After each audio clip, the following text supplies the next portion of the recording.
Welcome back to one comic book a day, where I'm going to continue to use this lighting for a while. It looked fine yesterday, and it's better than having my face be bright yellow on one side.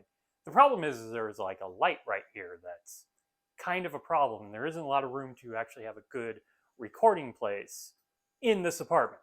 Today we are covering Detective Comics number 40, The Murders of Clayface. Yes, the first ever appearance of Clayface, who is a very different character than what that character will become. That includes the other Clayfaces, because I remember there's about 3 of them. This is technically the first. The good one. It's a classic murder mystery story, and it works fine. Bill Finger is very good at the whole murder mystery and mystery storylines.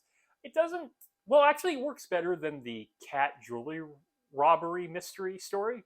It does hit the same things, where we spend the first third of the story introducing characters and their motives of the crime that's going to happen, then committing the crime, then investigating those red herrings. It's not as telegraphed as the cat one in Batman number 1 was.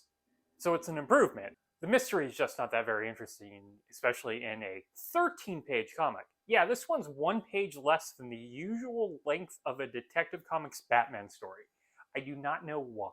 So Bruce Wayne's girlfriend slash fiance, that seems to go back and forth now, has become a movie star. Julie Madison is filming a role in the new Terror, a remake of an old horror movie.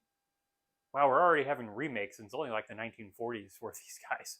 She goes and shows Bruce around the set, which then sets up all our different murder suspects of the murder that's going to take place. There isn't a murder yet. After she introduces Bruce to the man who is playing the new Terror, Basil Carlo comes in. He is the original actor and apparently was a big horror movie star. His name is somewhat of a reference to Boris Karloff, the original Frankenstein's monster. Boris Karloff, Basil Carlo, and Bill Finger would definitely do this because Bill Finger was a big cinephile. It's talked about a lot that he was going to the movies, especially in the more international theaters, and coming back with ideas all the time. The director arrives. The director has been fired off the set because he's not arriving on time, which is a good reason to fire your director if he's disappearing for 4 days. Looking at you, Bryan Singer. And there's a lot of other reasons you shouldn't hire Bryan Singer. A mob boss trying to threaten protection money from the studio.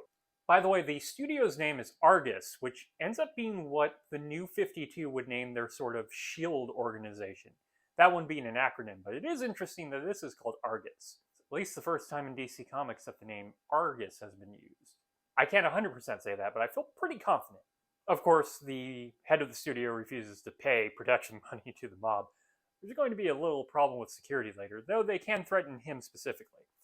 And he threatens, to do something. The director also threatened to do something for being fired.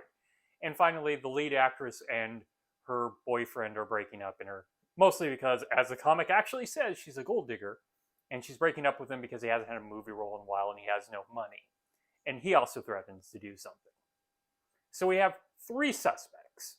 When it comes time to film the star's murder, the Terror, who seems to be a hunchback, this horror movie is a medieval story where the slasher is a hunchback. Even though slasher films don't actually exist now, but the monster is a hunchback. Not great. I mean, the Hunchback sort of was a classic horror monster, but not really. Not exactly how that story worked. And as we get further in adaptations, he becomes more the man, and the judge ends up being the monster.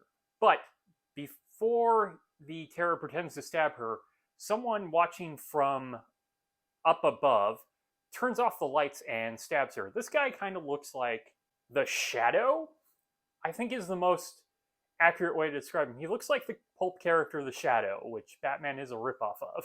But not Clayface. He looks like the Shadow. The whole fedora, suit, a little bit of a cape.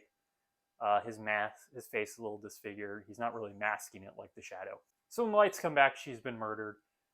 There's immediate suspicion all around, and Julie Madison, whose murder is the next day, is very worried that she's going to be killed. Bruce tells her that that's not going to happen. She should feel safe, but immediately is suspicious and becomes Batman with grabbing Dick to become Robin. This is where it sort of gets interesting, because this is a kinder, gentler, quipping Batman, Robin's definitely quipping a lot more than he has in his previous appearances, which has only been like 4 or 5 stories at this point.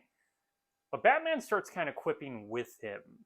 Not overtly, but it definitely feels like we're getting closer to that Adam West version of Batman that really lasts starting in the 40s to the Bronze Age in the 70s, and Denny O'Neil comes up.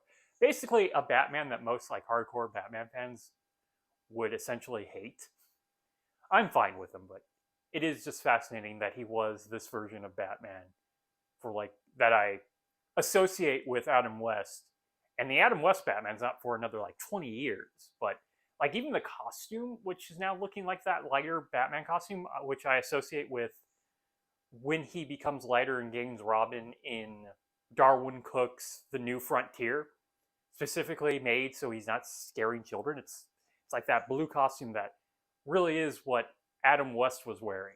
But it's fascinating that he is this Batman for like 30 years, and most of the hardcore Batman fans would pretend he doesn't exist, or, well, it does go out of continuity, though Grant Morrison would argue against that. But now death metal made everything continuity. But yes, the kinder, gentler, lighter Batman. When they arrive to the movie studio, it's being attacked by the mobsters who want protection money. Batman deals with them pretty easily. They admit that they didn't have anything to do with the murder and they were taking advantage of the murder to get the protection money out of them. I wonder if the mobsters could, actually help if you were paying protection money. But usually you're paying protection money to keep them from ruining stuff.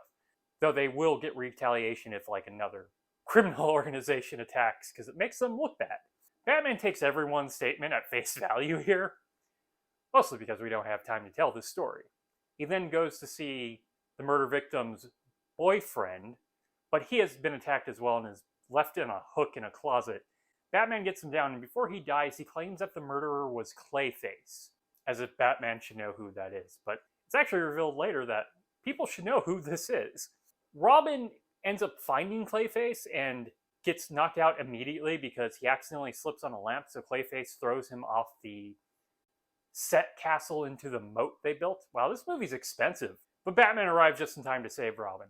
They are coming up to the scene where Julie Madison's about to be murdered in the movie and murdered in real life because Clayface is about to throw a dagger at her. But Batman arrives just in time and they get into a fight where he ends up trying to swing away and Robin drops on him and then he gets wrapped into a rope. With this, we have a Scooby-Doo moment. They wipe away the makeup, because he's wearing makeup, not a mask. And he turns out to be Basil Carlo, who was not a murder suspect. Get the fact that it was all red herrings. And in fact, this becomes utterly obvious because apparently there was a horror movie called Clayface that he starred in and wore this exact same getup. He was trying to take away from the new movie and try to make himself like the original terror by actually killing people. He was never going to get away with it. He's actually disguising himself as one of his other horror movie monsters, so maybe not the best idea. He threatens to get revenge on Batman before being sent away. The comic ends with the head of the studio trying to offer Batman and Robin a deal, but they're more into crime and justice. Also, he's Bruce Wayne. He's already pretty rich. He doesn't need to do that. And that is it from Detective Comics number 40, The Murders of Clayface. Like, a simple and fine story. It works as a murder mystery. It's one of the better things that Bill Finger can write. And I'm super fascinated to see the evolution of Clayface, now seeing that this was his original appearance. If you enjoy this video, please like and subscribe, hit the bell icon to get notifications when a new video goes up. I do this Monday through Friday, but Mondays and Thursdays I cover Superman comics, specifically a Superman story in Action Comics, or one of the stories in Superman. And please join us next time. Same bat day, same comic book channel. Goodbye.